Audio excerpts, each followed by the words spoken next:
নমস্কার বন্ধুরা, আমি মধুমিতা। আপনারা দেখছেন সবুজের সন্ধানে। বন্ধুরা, সবুজের সন্ধানে কিন্তু কয়েকদিন আগে বেরিয়ে পড়েছিল নতুন দেশে নতুন গাছপালা, নতুন কিছু জানবার জন্য। তারা নিছক বেড়ানোর জন্য কিন্তু বেড়ায়নি, তাই সেই উদ্দেশ্য কিন্তু তাদের সফল হয়েছে। বন্ধুরা, নতুন কিছু জানতে গিয়ে সে পেয়েছে এই গাছ। দেখুন বন্ধুরা, আপনারা হয়তো চিনতে পারছেন এই একটি গাছ। এটি সঞ্জীবনী গাছ, যা রামায়ণের উল্লেখ রয়েছে। যখন রামচন্দ্র সীতামাতাকে উদ্ধার করার জন্য রাবণের সাথে বারবার যুদ্ধ করছিলেন, তখন রাবণের যুদ্ধের সাথে লক্ষ্মণ রাবণের দ্বারা শক্তিশাল প্রয়োগ করার ফলে সেই শক্তিশালে আহত হয়ে তিনি মৃতপ্রায় সংজ্ঞাহীন হয়ে পড়েছিলেন। তখন তাকে চিকিৎসা করার জন্য যে বৈদ্য এসেছিলেন, সেই বৈদ্য মৃত সঞ্জীবনী এবং বিশল্যকরণী আনতে বলেছিলেন। সেই বিশল্যকরণী ও মৃত সঞ্জীবনী আনার জন্য দায়িত্ব পড়েছিল হনুমানের উপর। হনুমান কিন্তু গিয়েছিল গন্ধমাদন পর্বত, সেখানে কিন্তু এই জড়িবুটিকে তিনি চিনতে পারেননি। তাই তিনি কি করেছিলেন, পুরো একটি আস্ত পর্বতকে তুলে নিয়ে এসেছিলেন। সেই পর্বতে এই জড়িবুটি মেলে। আমাদের ভারতবর্ষের বিভিন্ন স্থানে এই জড়িবুটি জাতীয় যে এই যে মৃত সঞ্জীবনী গাছ, এই সঞ্জীবনী গাছ কিন্তু পাওয়া যায়। এই গাছ নানা ঔষধি গুণ সমৃদ্ধ, আমরা তো রামায়ণেই জেনেছি। এখন বর্তমানে এর একটি ঔষধি গুণ সম্পর্কে আমরা জানতে পেরেছি যে এই গাছটি থেকে হৃদরোগের ঔষধ এবং জন্ডিসের ঔষধ তৈরি হয়। তাই বন্ধুরা, আপনারাও যদি এই গাছ কোথাও সংগ্রহ করে থাকেন, দেখে থাকেন, তক্ষুনি সংগ্রহ করুন। এবং বাড়িতে এইরকম কিন্তু সাজিয়ে রাখার জন্য বেশ সুন্দর এই একটি গাছ। আমি আগেও এই গাছটি লক্ষ্য করেছি, মেলাঘাটে বিক্রি হয়েছে।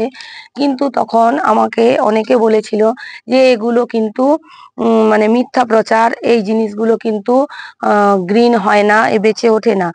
কিন্তু এইবারে আমি যখন শান্তিস্তূপ দর্শনে গেলাম, সেখানেও যখন ওনাদের মুখে শুনলাম যে এই গাছটি মৃত সঞ্জীবনী গাছ, একে যদি জলে রাখা যায় তাহলে কিন্তু এইরকম সুন্দর রূপ নেবে। বন্ধুরা দেখুন কত সুন্দর। আমি একে 2-3 দিনের বেশি জলে চুবিয়ে রেখেছিলাম। একটি গামলিতে করে জল দিয়ে ভালো করে চুবিয়ে রেখেছিলাম। তা প্রথমে আমি একে নর্মাল এরকম জলে রেখেছিলাম, তখন কিন্তু পুরো সবুজ আসেনি। যখন পুরোপুরি ভাবে জলে চুবিয়ে রেখেছিলাম, তার ফলে এর এই লুকসটি পেয়েছে, যেন মখমলের গালিচা বিছানো একটি পাতার মতো। দেখুন বন্ধুরা কত সুন্দর এর রূপ। এই রূপেই মোহিত হয়ে যায় সব মানুষ। যারা গাছপ্রেমী তারা কিন্তু এগুলো পেলে খুব খুশি হবে। আমিও যেহেতু গাছ ভালোবাসি, তাই বন্ধুরা আমি চট করে এটিকে নিয়ে নিয়েছি সেখান থেকে কিনে, এবং আমার বাড়িতে একে আমার সাজানোর জায়গায় আমি সাজিয়ে রাখবো বলে রেখেছি। বন্ধুরা, আপনারাও এইরকম মৃত সঞ্জীবনী গাছ সংগ্রহ করুন এবং আপনাদের বাড়িতেও এগুলিকে রাখুন। এর ঔষধি গুণ যেমন রয়েছে, তেমনি এর সৌন্দর্য গুণ যথেষ্ট গুণ রয়েছে। আপনার বাড়ির সৌন্দর্যকে কিন্তু অনেক অনেক গুণ বৃদ্ধি করবে। তাই এই সঞ্জীবনী গাছ শুধুমাত্র জলেই কিন্তু একে গ্রো করা যায়। এর জন্য কিন্তু আপনাকে আলাদা করে অনেক কিছু করতে হবে না। অনেকে আমি যেখান থেকে নিয়েছি, তেনারা একটি কৌটোর মধ্যে অল্প বালি কাঁকড় মিশ্রিত মাটি দিয়ে লাগিয়ে রেখেছেন। আমিও চেষ্টা করব, এটাকে ট্রাই করব যে কয়েকটি এখান থেকে খুলে নিয়ে চেষ্টা করব যে বালি মাটির দ্বারা তাতে গ্রো করা যায় কিনা। শুধুমাত্র জলেও আপনারা গ্রো করতে পারবেন।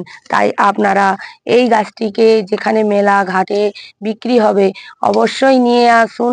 এমন কিছু দাম পড়ে না। আমি ওখান থেকে নিয়ে এসেছি দুটি গাছ, মানে দুটি ব্রাঞ্চ যে থোকা হয়, সেই থোকার দাম নিয়েছে 25-50 টাকা।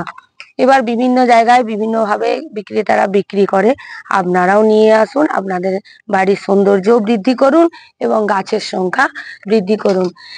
কেমন লাগলো এই ভিডিওটি আপনারা জানাবেন, এবং যদি ভালো লেগে থাকে তাহলে চ্যানেলটিকে সাবস্ক্রাইব করবেন, লাইক করবেন, শেয়ার করবেন, কমেন্ট করবেন। যদি কিছু জানার থাকে তাহলে কিন্তু আমি আপনাদেরকে সেই সম্পর্কে আপনাদেরকে অবহিত করব।